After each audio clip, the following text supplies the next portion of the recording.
여러분, 혹시 아침에 일어나서 창문을 열었는데 매일 보던 익숙한 풍경이 하루아침에 사라져버렸다면 어떤 기분이 드실까요? 아침마다 들리던 공장 굴뚝의 기적 소리가 어느 날 갑자기 멈춰버리고 출근길을 가득 채우던 사람들의 발걸음이 사라져버린 거리를 상상해 보세요. 그게 바로 지금 광주에서 벌어지고 있는 일입니다. 45년 동안, 무려 반세기 가까운 시간 동안 그 자리를 지켜왔던 거대한 공장이 어느 날 갑자기 문을 닫는다고 선언했거든요. 2023년 12월의 어느 날이었습니다. 평범한 겨울날 아침, 사람들은 언제나처럼 일상을 시작했죠. 그런데 갑자기 터진 소식 하나가 광주 전체를 얼어붙게 만들었습니다. 롯데칠성 공장이 문을 닫는다는 발표였어요. 아무런 예고도 없었습니다. 전날까지만 해도 평범하게 돌아가던 생산 라인이 수십 년을 함께 일해온 직원들이 그 모든 게 갑자기 멈춰버린 겁니다. 마치 멀쩡히 걷던 사람이 갑자기 쓰러지는 것처럼 말이죠. 이 소식이 왜 그토록 충격적이었을까요? 단순히 공장 하나가 문을 닫는 게 뭐가 그리 대수냐고 물으실 수도 있겠죠. 하지만 이건 그냥 공장 하나의 문제가 아니었습니다. 이 공장은 광주 북구 임동에 자리 잡고 1970년대 후반부터 지역과 함께 숨 쉬어왔거든요. 여기서 일하던 사람들, 그들의 가족들, 그리고 이 공장 덕분에 장사가 되던 주변 상권까지 수많은 사람들의 삶이 이 공장과 연결되어 있었습니다. 그런데 말입니다. 이 이야기가 단순히 한 기업의 경영 전략 변화로만 끝났다면 이렇게까지 큰 파장을 일으키지는 않았을 겁니다. 문제는 이게 시작일 뿐이라는 거예요. 광주와 호남 경제가 처한 현실을 적나라하게 보여주는 신호탄이었던 거죠. 마치 병든 몸에서 마지막 남은 건강한 부분마저 무너지기 시작하는 것처럼 말이에요. 사실 호남 경제는 이미 오래전부터 삐걱거리고 있었습니다. 한때는 제조업으로 활기가 넘쳤던 이 지역이 어느 순간부터 서서히 기운을 잃어가고 있었거든요. 젊은이들은 하나둘씩 떠나기 시작했고 활발하던 공장지대는 점점 한산해졌습니다. 번화가였던 거리에는 문 닫은 가게들이 늘어나기 시작했죠. 여기서 잠깐 여러분께 하나 여쭤보고 싶은 게 있습니다. 혹시 고향에 가보신 적 있으신가요? 어렸을 때 북적거리던 시장이 이제는 텅 비어 있고 친구들이 다니던 학교가 폐교 위기에 처한 모습을 보신 적은요? 그게 바로 지금 호남 곳곳에서 벌어지고 있는 현실입니다. 롯데칠성 공장은 이런 상황에서 거의 마지막 남은 버팀목 같은 존재였어요. 다른 기업들이 하나둘 떠나갈 때도 여기는 그래도 버티고 있었거든요. 안정적인 일자리를 제공하면서 지역 경제가 완전히 무너지지 않도록 붙들어주는 역할을 했던 거죠. 그런데 그 마지막 버팀목마저 사라져버린 겁니다. 본사에서는 생산 효율성을 높이기 위한 전략이라고 설명했습니다. 공장을 재배치해야 한다고 했죠. 기업 입장에서는 합리적인 결정일 수 있습니다. 하지만 그 결정이 지역에 미치는 영향은 상상 이상이었어요. 갑작스럽게 일자리를 잃게 된 사람들, 그들의 가족들, 공장 주변에서 장사하던 자영업자들까지 연쇄적으로 타격을 입었으니까요. 그렇다면 대체 왜 이런 일이 벌어진 걸까요? 롯데칠성만의 문제였을까요? 아닙니다. 이건 훨씬 더 깊고 복잡한 문제였어요. 우선 광주와 호남이 기업들에게 매력적인 투자처였는지 냉정하게 생각해 볼 필요가 있습니다. 수도권과 비교해보면 답이 나와요. 서울과 그 주변 지역에는 모든 게 집중되어 있습니다. 사람도, 돈도, 기회도, 인프라도 전부 말이죠. 기업들이 새로운 투자처를 물색할 때 어디를 선택하겠습니까? 당연히 모든 조건이 좋은 곳을 택하겠죠. 지방은 처음부터 불리한 게임을 하고 있었던 겁니다. 우수한 인재들은 대부분 수도권으로 몰립니다. 대학을 졸업하고 나면 서울로 가죠. 지방에 남아있는 인력은 한정적이고 이마저도 점점 줄어들고 있어요. 기업이 새로운 인재를 뽑으려고 해도 쉽지 않습니다. 여기에 인프라 문제도 있습니다. 물류, 교통, 통신망 같은 기본적인 시설들이 수도권에 비해 부족하거나 낙후되어 있는 경우가 많아요. 기업 활동을 하는 데 필요한 각종 서비스나 지원 시스템도 마찬가지입니다. 이런 환경에서 기업이 과연 경쟁력을 유지할 수 있을까요? 더 큰 문제는 이런 상황이 악순환을 만든다는 겁니다. 기업이 떠나면 일자리가 사라지고, 일자리가 사라지면 사람들이 떠나고, 사람들이 떠나면 소비가 줄어들고, 소비가 줄어들면 상권이 무너지고, 상권이 무너지면 또 다른 기업들이 떠나는 거죠. 이 굴레를 벗어나기가 정말 어렵습니다. 광주 롯데칠성 공장 폐쇄 결정 뒤에는 이런 복잡한 요인들이 얽혀 있었어요. 단순히 한두 가지 문제 때문이 아니라 여러 문제들이 복합적으로 작용한 결과였던 거죠. 지역사회의 분위기도 한몫했습니다.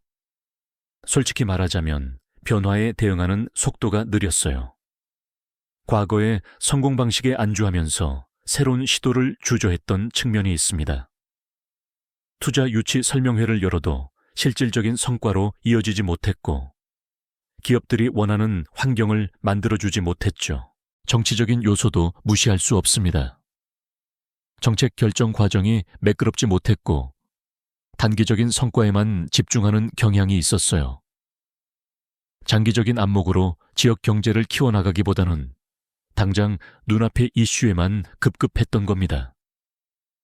기업 입장에서는 이런 불안정한 환경이 투자를 망설이게 만드는 요인이 되었을 거예요. 그리고 무엇보다 중요한 건 우리나라의 중앙 집중화된 경제 구조입니다. 모든 게 서울로 몰리는 이 구조가 지방 도시들의 자생력을 계속해서 약화시키고 있어요. 마치 블랙홀처럼 자본과 인력을 빨아들이는 수도권 앞에서 지방은 점점 더 힘을 잃어가고 있는 겁니다. 지방 스스로 새로운 산업을 만들어내기도 어렵습니다. 좋은 아이디어가 있어도 자금이 부족하고 인력이 부족하고 시장도 작으니까요. 결국 좋은 인재들은 기회를 찾아 수도권으로 떠나버리고 남은 사람들은 점점 더 어려운 상황에 처하게 됩니다. 이런 구조적인 문제들이 쌓이고 쌓여서 결국 롯데칠성 공장이 광주를 떠나는 결정을 내리게 만든 거예요. 여러 갈래의 작은 시냇물이 모여 거대한 강을 이루듯이 다양한 문제들이 합쳐져서 지역 경제의 몰락을 가속화시킨 겁니다. 이 모든 걸 지켜보는 지역 주민들의 심정은 어땠을까요? 무력감과 체념이 엄습했을 겁니다. 자기 혼자 아무리 노력해봐야 바뀌는 게 없다는 걸 느꼈을 테니까요. 개인의 힘으로는 도저히 어쩔 수 없는 거대한 현실의 벽을 마주한 거죠. 투자유치 설명회장에 가봐야 텅 빈 객석만 보이고 정부나 지자체 회의실에서는 실현 불가능한 이야기만 오갑니다. 지역 정치인들이 선거 때마다 거창하게 약속했던 것들은 어디로 갔을까요? 그저 공허한 메아리로만 남아있을 뿐입니다. 도시의 풍경도 변했습니다. 활기를 잃어가는 거리, 줄어드는 상점들, 텅 빈 학교 운동장. 이런 광경이 이제는 낯설지 않게 되었어요. 가장 가슴 아픈 건 젊은이들이 떠나는 모습입니다. 기차역이나 터미널에서 캐리어를 끌고 떠나는 그들의 뒷모습을 보면 이 지역의 미래가 점점 어두워지고 있다는 걸 실감하게 됩니다. 이것이 바로 호남이 처한 현실입니다. 단순히 한 공장이 문을 닫는 문제가 아니에요. 정치, 경제, 사회 구조가 복합적으로 얽혀 만들어낸 거대한 실패의 결과물인 거죠. 그런데 여기서 끝이 아닙니다. 이 문제가 왜 더 심각한지 아시나요? 광주만의 문제가 아니기 때문입니다. 지금 대한민국 전체가 이런 위기에 직면해 있거든요. 전국 곳곳에서 비슷한 일들이 벌어지고 있습니다. 한때 번성했던 공장들이 하나둘씩 문을 닫고 지역 경제가 무너지고 사람들이 떠나가는 일이 반복되고 있어요. 인구 감소 지도를 펼쳐보면 충격적입니다. 소멸 위기 지역이 점점 더 늘어나고 있거든요. 서울의 화려한 불빛 뒤편에서 지방 도시들은 조용히 시들어가고 있습니다. 마치 생명력을 잃어가는 식물처럼 말이죠. 활기 넘치던 공장 단지는 유령 도시가 되어가고 웃음소리 가득했던 학교는 폐교 위기에 처합니다. 롯데칠성 공장 폐쇄는 이런 지방 소멸 위기의 단면을 보여준 상징적인 사건이었어요. 호남 경제가 대기업이라는 산소호흡기에 의존하며 겨우 버티고 있었다는 걸 적나라하게 드러낸 거죠. 그리고 이제 그 산소호흡기마저 떼어낸 상황입니다. 다른 지방 도시들도 마찬가지입니다. 간신히 버티고 있을 뿐이에요. 언제 광주와 같은 상황에 처할지 모르는 위태로운 균형 위에 서 있는 겁니다. 이건 더 이상 외면할 수 없는 현실입니다. 이 문제를 해결하려면 어떻게 해야 할까요? 간단한 답은 없습니다. 너무나 복잡하게 얽힌 문제이기 때문이죠. 하지만 분명한 건 지금처럼 방치해서는 안 된다는 겁니다.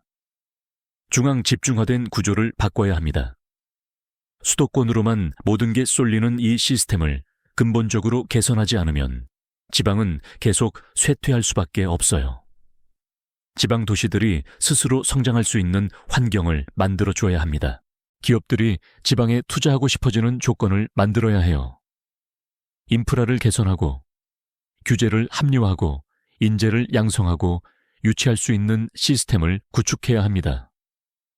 단기적인 성과보다는 장기적인 안목으로 접근해야 하고요.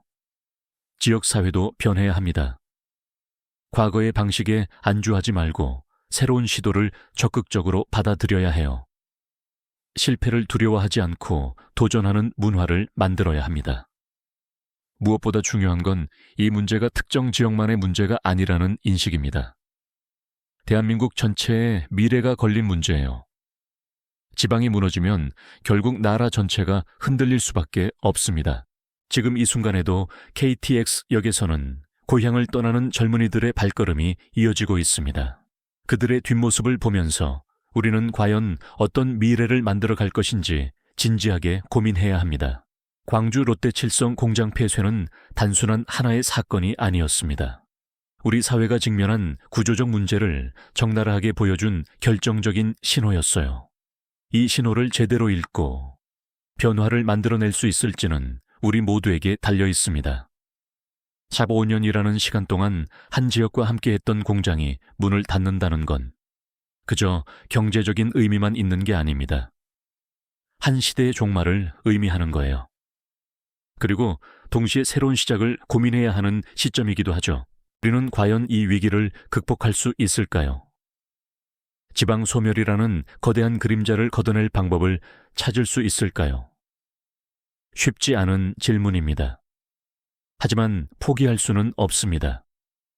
이건 우리 모두의 미래가 걸린 문제니까요. 광주의 이야기는 끝나지 않았습니다. 지금도 그곳에서는 새로운 희망을 찾기 위한 노력들이 계속되고 있을 거예요. 넘어졌다고 해서 영원히 일어나지 못하는 건 아니니까요.